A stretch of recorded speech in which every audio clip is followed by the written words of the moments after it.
delincuencia, quizá porque nos logramos meter en algún nicho, ¿no? En un nicho, en lugar de la obesidad, pero la vida ya de los 40 en adelante es desesperante para cualquier ser humano, hombre o mujer, que se deja gobierno. La sociedad está empujando y dejando a un lado. Ya eres viejo, y viejo es sinónimo de desecharlo. Pero ayer en un programa un compañero, no sé si lo escucharon, Juan Carlos, comenzó ya a esbozar ante la sociedad que debemos cambiar esa cultura de que las personas viejas ya no sirven.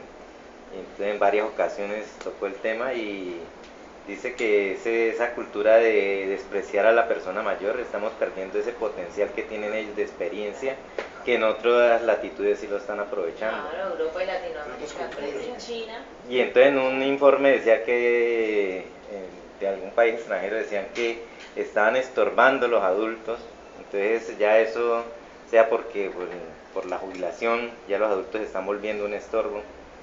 Entonces estamos creando como más conciencia del adulto que nos sirve.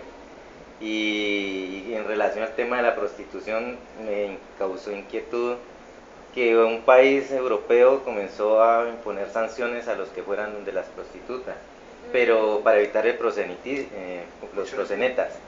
Pero entonces decía, o mi análisis era, ¿cómo entran a castigar algo que, pues como decía usted, es la profesión más antigua, pero sobre todo, en vez de influir en las personas que comiencen a respetar como a esas mujeres, que ustedes decían, sitios más organizados y que sea como más controlado, si le están cobrando impuestos tiene que ser algo muy controlado.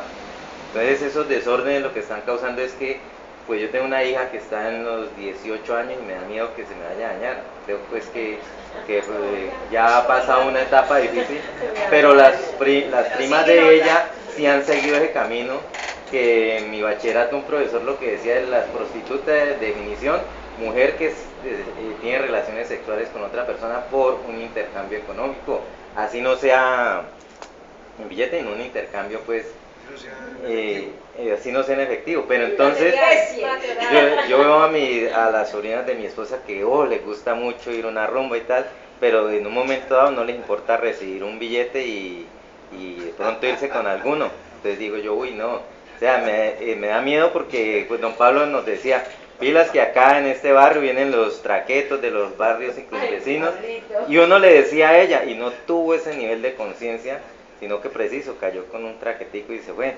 Entonces uno dice, son muchachas que nacieron para eso, es la familia, como no tuvieron los dos padres al lado, los que los llevó a eso, o somos nosotros como ciudadanos los que estamos buscando por fuera lo que no tenemos en la casa. Entonces nuestras descompensaciones las llevamos hacia esas pobres muchachas, pero entonces cuando pienso en mi hija digo, no quiero que ella vaya a ser un sanitario, yo muchas veces una prostituta digo un sanitario público, y no quisiera que ella llegara a ser, pero entonces uno se llena de muchos temores, pero da gracias a Dios que no, que la hija de uno ya va pasando esas barreras.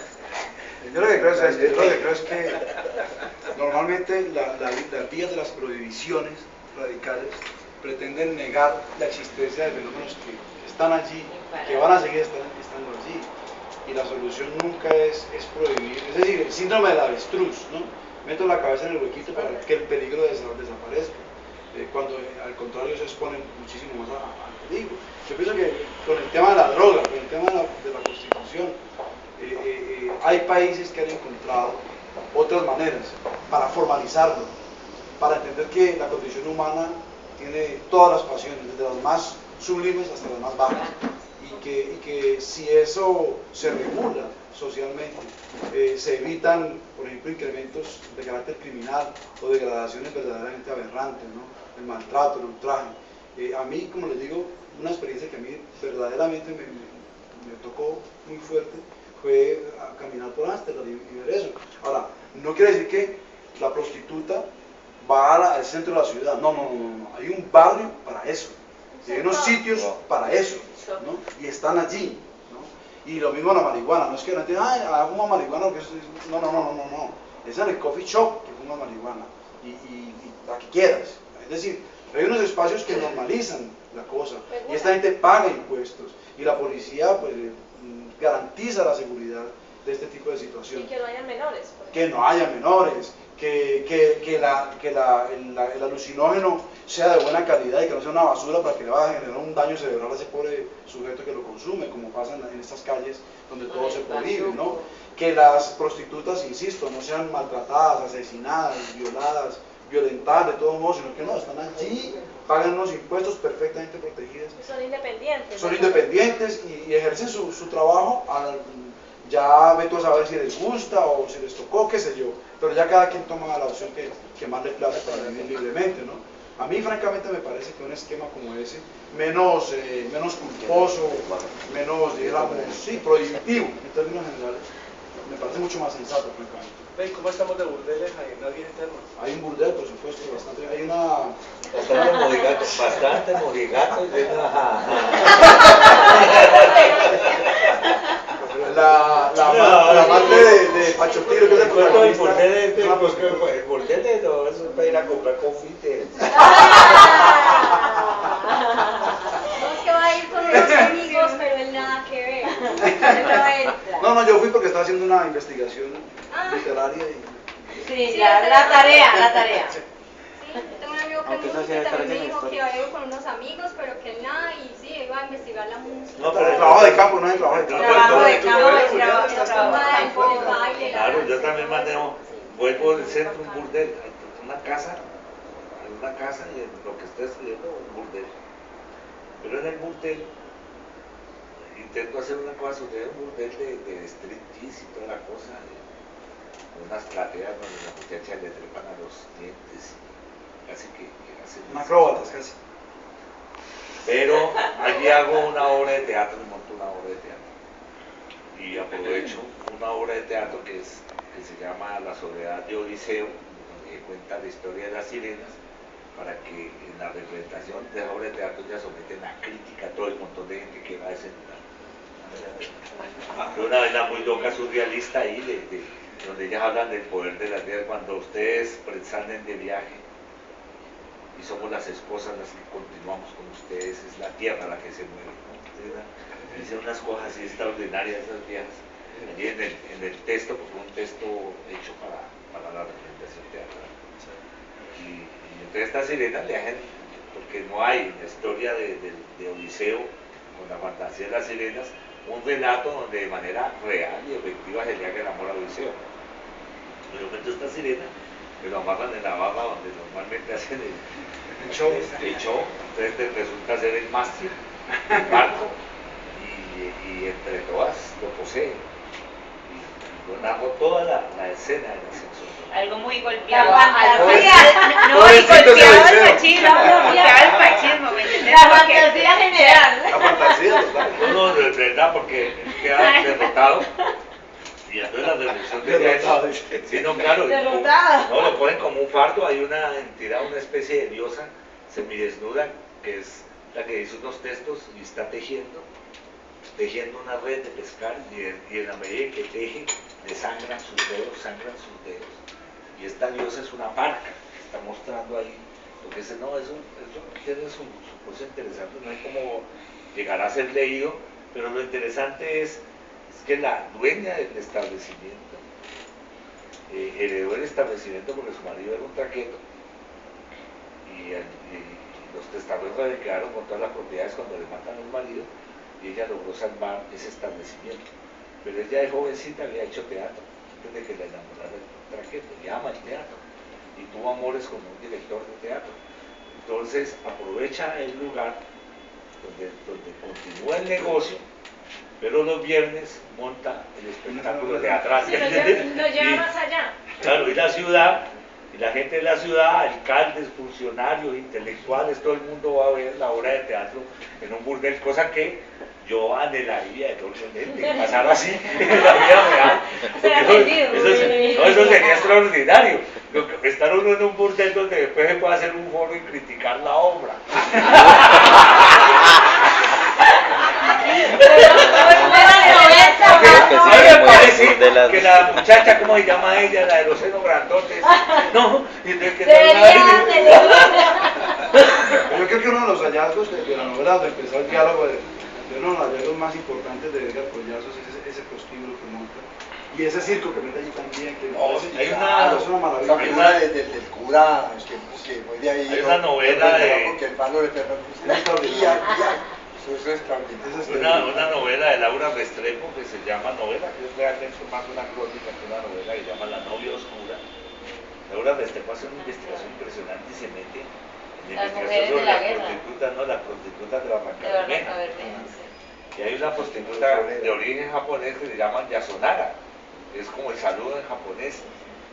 Y estas prostitutas lo que reflexionan, lo que piensan, lo que hablan de los hombres, como luchan por proteger a algunos hombres que son sus clientes porque los están amando en secreto, no quieren tener como un vínculo estable con ellos, pero son sus hombres, son los hombres, y esa explotación del petróleo les pertenecen, y lo que les acontece en el mundo laboral lo sufren ellas, ¿no?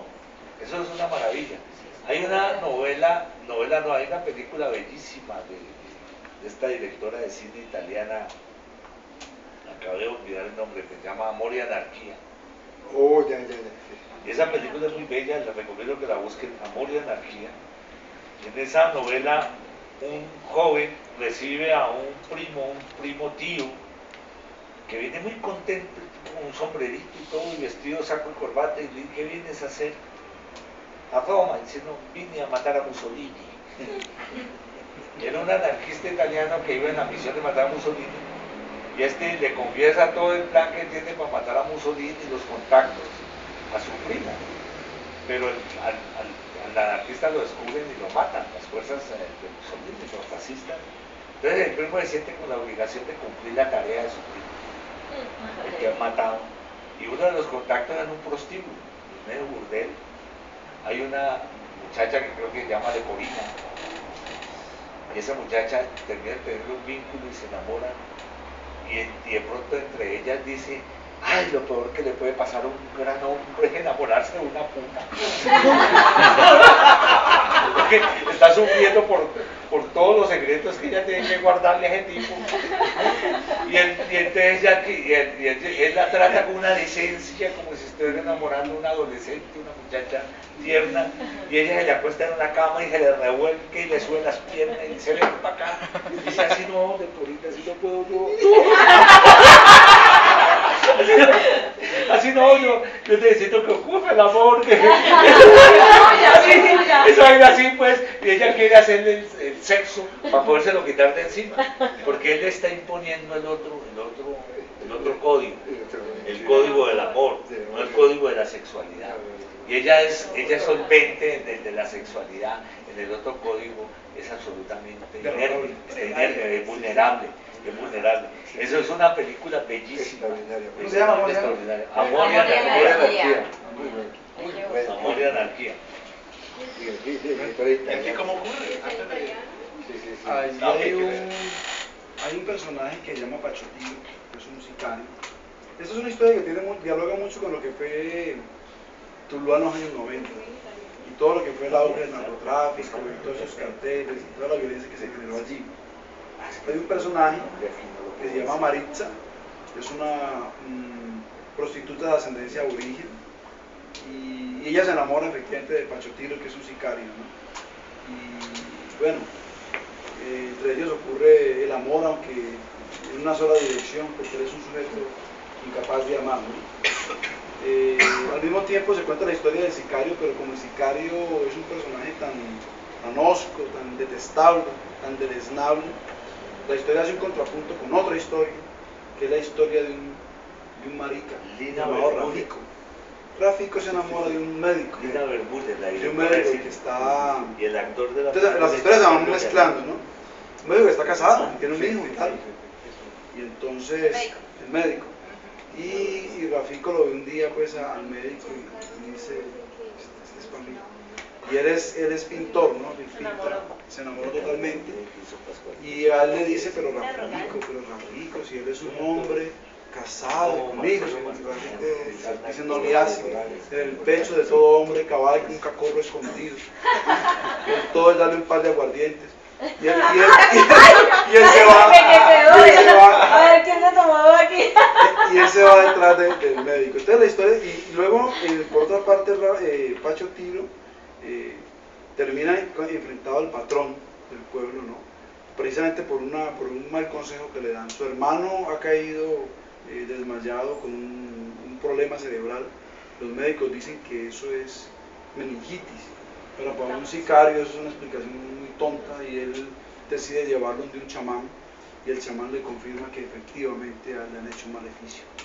Entonces lo que le interesa al sicario saber es quién le hizo el maleficio, y eso lo va a llevar pues, a una cadena de crímenes muy atroces, que finalmente lo enfrenta al patrón, porque en un pueblo como Tuluá no todo el mundo puede matar cuando le dé la gana, tiene que haber una orden. Entonces en ese enfrentamiento el patrón, que es Armando Valentierra, termina desafiado por Pacho Tiro, y la historia un poco nos lleva a un desenlace de saber quién se queda con la supremacía en el pueblo, si Pacho Tiro o Armando Valentierra, por una parte, y en la otra parte nos lleva a la pregunta de si Rafico consigue o no que ese hombre tome esa aguardiente. Doblegadas del aguardiente.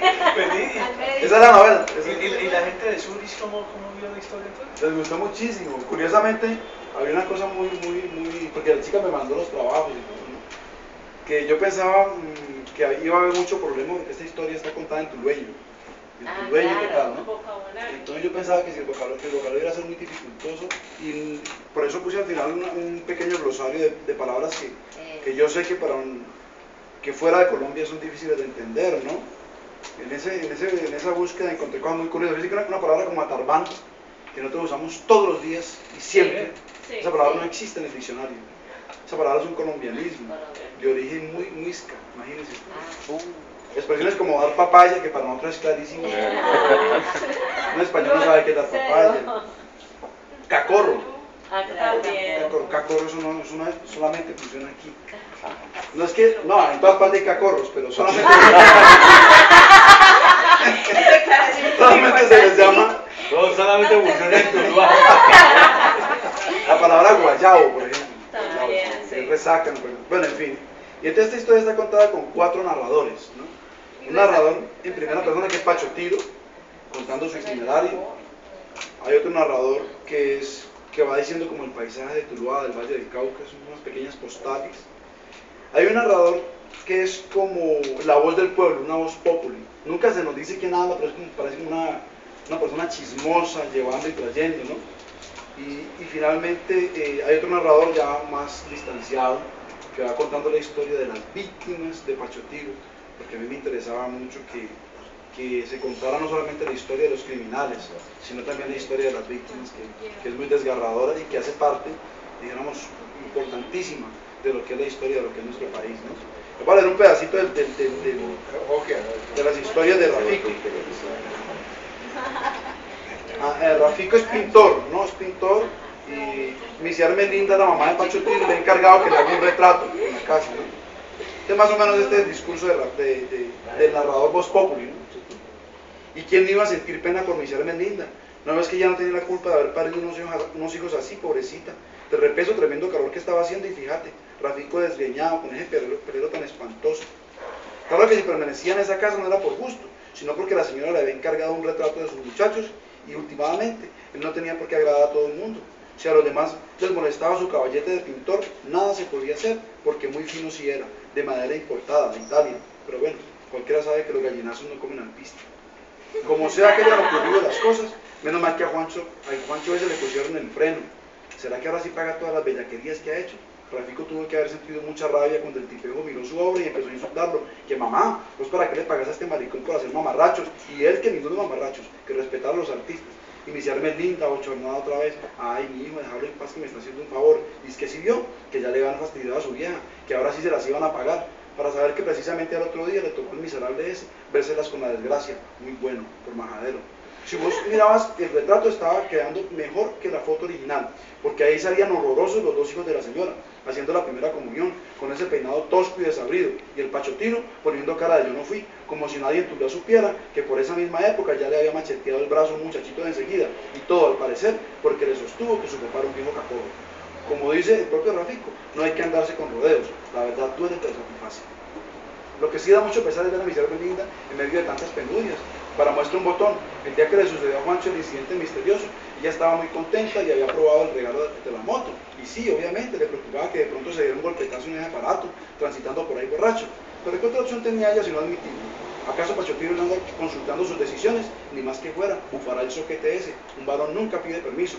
Venido a ver que mi Diosito no castiga ni con palo ni con rejo. Ahí les mandó el premio a toda su arrogancia y a tanta fechoría.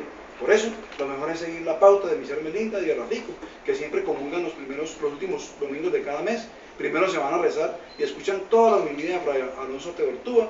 Claro que después se devuelven de la iglesia dándole el chisme, pero eso es un pecado mínimo. En fin, pobrecita, ¿qué culpa tiene esa señora? Y mira todo lo que ha sufrido con ese problema del hijo menor. Lo de ese día fue algo muy extraño, desde el comienzo. Cuando salieron a averiguar cuál era el motivo de la tardanza, por qué no cerraba la puerta de la calle y se volvía a entrar, ya Juancho estaba tirado en el andén, boqueando.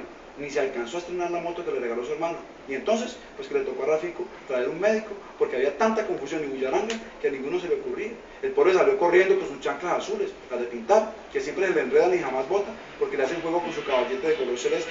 Bueno, al rato desapareció con el doctor Santiago Álvarez. Qué vergüenza, de verdad te lo digo, un señor tan elegante, y el otro una facha, que parecía un esperpento con semejante perero. Para completar, mi Hermelinda se puso histérica en tremendo aguacero de gritos, y Rafico tratando, tranquilícese, y la señora, ¿qué mío, qué me le pasa? Ay, Dios mío, y suéltese a llorar. En medio de aquel desbarajuste, ¿de qué estaba renegando Pachotiro? Cierto, nadie se acuerda, porque el tipo ese se descompuso y armó una algarabía de insultos, de relinchos, de amenazas, que perece. Es el narrador de esa voz que va, y se va juntando con las cuatro voces. Es bien de pueblo, pueblo. Sí, Ese es sí, un español muy particular que se habla por ahí en el norte del país. Sí, y tiene su ahí como paisa, ¿no? La María hay que pereza. Esa es, pues, la novela. Tenemos 2 ejemplares. Obsequiar, regalar, o rifar. Y ya sabemos que viene la reseña, ¿no? Y la invitación a No, dejarlo es que después, ¿no? no, vamos ya, porque tenemos que ir a los hoteles de los que... Nos toca practicar tú. Vamos a así